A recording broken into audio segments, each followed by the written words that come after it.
संसद में वक्फ बिल पेश किया जाएगा। कांग्रेस और एसपी ने इस बिल का विरोध करना शुरू कर दिया है। बिल को सिलेक्ट कमेटी में भेजा जाए, कांग्रेस की तरफ से मांग की जा रही है। तो वहीं सपा अध्यक्ष अखिलेश यादव कह रहे हैं कि वक्फ बोर्ड का संशोधन बस एक बहाना है।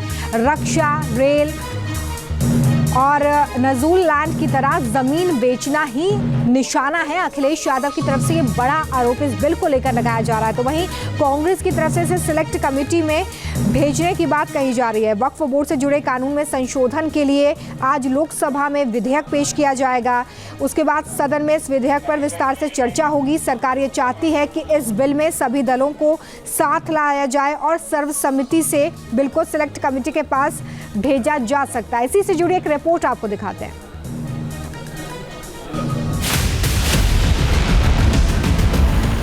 मोदी हुकूमत वक्फ बोर्ड की ऑटोनॉमी को छीनना चाहती है। हम चाहते हैं अमेंडमेंट की सख्त जरूरत है क्योंकि दरगाहें सबसे बड़ी विक्टिम है। कुछ इस तरह सियासी हलकों में वक्फ संशोधन बिल पर तलवारें खिंची हुई हैं। वर्तमान वक्फ एक्ट में बदलाव को कोई जरूरी बता रहा है तो कोई बेवजह की दखल। आखिर वक्फ एक्ट में सरकार क्या बदलना चाहती है जिसको लेकर इतना सियासी बवाल है, ये समझना जरूरी है।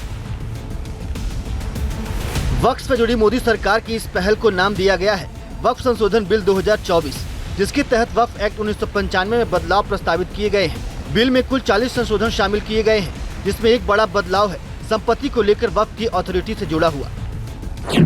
वक्फ एक्ट 1995 का सेक्शन 40 कहता है कि वक्फ बोर्ड के पास ये अधिकार है कि वो तय करे कि संपत्ति वक्फ की है या नहीं, लेकिन संशोधन के मुताबिक अब डिस्ट्रिक्ट कलेक्टर के पास ये तय करने का अधिकार होगा कि संपत्ति पर वक्फ बोर्ड का हक बनता है या नहीं। अब तक वक्फ बोर्ड के पदाधिकारियों में मुस्लिम महिला पदाधिकारी शामिल करने का चलन नहीं था, लेकिन नए संशोधन के बाद मुस्लिम महिलाएं भी वक्फ बोर्ड का सदस्य बन सकेंगी। ये वो अहम संशोधन है जिन्हें नए बिल में शामिल किया जाना है। नए बिल के मुताबिक वक्फ संपत्ति का पंजीकरण एक केंद्रीय पोर्टल और डाटाबेस के माध्यम से होगा।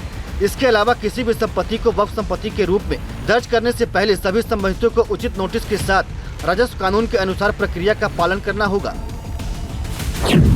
वक्फ एक्ट 1995 के तहत वक्फ के पास ये अधिकार था कि वो वेरिफिकेशन के बिना वक्फ उस संपत्ति पर मालिकाना हक जता सकता है, लेकिन संशोधन के तहत वक्फ की संपत्ति का वेरिफिकेशन अनिवार्य किया जाएगा। साथ ही जिन संपत्तियों पर निजी पक्षों ने दावा किया है उनका वेरिफिकेशन भी अनिवार्य होगा, यानी वक्फ को साबित करना होगा कि इन संपत्तियों को वाकिफ ने कागजी प्रक्रिया के तहत वक्फ बोर्ड को सौंपा है। नए बिल में वक्फ की ऐसी संपत्तियों को भी लेकर संशोधन का प्रस्ताव है जिनके मालिकाना हक को लेकर सरकार और वक्फ के बीच विवाद है या हो सकता है। इसका अधिकार भी कलेक्टर के पास ही होगा। अगर कलेक्टर अपनी जाँच में संपत्ति से जुड़ी कोई अनियमितता पाता है तो वो राज्य सरकार को रिपोर्ट भेज सकता है और फिर किसी भी किस्म के विवाद का निपटारा अदालत में किया जा सकता है। राजधानी दिल्ली में भी कई ऐसी संपत्तियां चिन्हित की गई हैं जिन्हें लेकर मामला अदालत तक पहुंचा है। दिल्ली में वक्फ की प्रॉपर्टी पर लेकर जो विवाद है वो 123 प्रॉपर्टीज़ का है और ये विवाद नया नहीं है, ये लंबे समय से चले आ रहा है।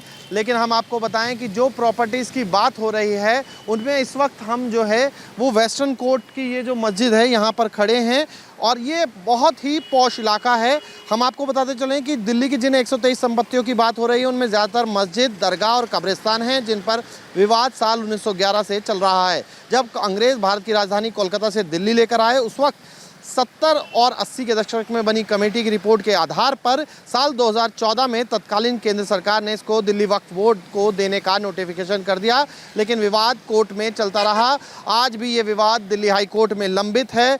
आपको हम बता दें कि मामले के समाधान के लिए पहले 1 सदस्यीय फिर 2 सदस्यीय कमेटी बनाई गई, लेकिन दिल्ली में ऐसी 123 प्रॉपर्टीज़ हैं जो अलग अलग जगहों पर हैं। वो चाहे निज़ामुद्दीन की प्रॉपर्टी हो, चाहे वेस्टर्न कोर्ट की प्रॉपर्टी हो, चाहे उसके अलावा जो रामलीला मैदान है उसमें पुरानी दिल्ली के करीब बनी मस्जिद हो, तमाम जगहों पर। और इन तमाम प्रॉपर्टीज़ की जो कॉस्ट है वो भी यानी कीमत भी जो आप अंदाज़ा लगाइए, ये जनपद है, जनपद की स्ट्रीट पर यानी कि लुटियन जोन में अगर किसी ज़मीन की क्या कीमत हो सकती है, इसका इंच जो है काफ़ी महंगा होता है। तो आप समझ सकते हैं कनॉट प्लेस से कुछ दूरी पर बनी ये मस्जिद जो है उसकी जो ज़मीन है वो कितनी महंगी होगी। इसीलिए वक्फ जो है इस पूरे मामले की जो लड़ाई है वो हाई कोर्ट में भी लड़ रहा है कि ये मस्जिद जो है वक्फ की प्रॉपर्टी पर बनी है, ना कि इस प्रॉपर्टी पर किसी और का हक है।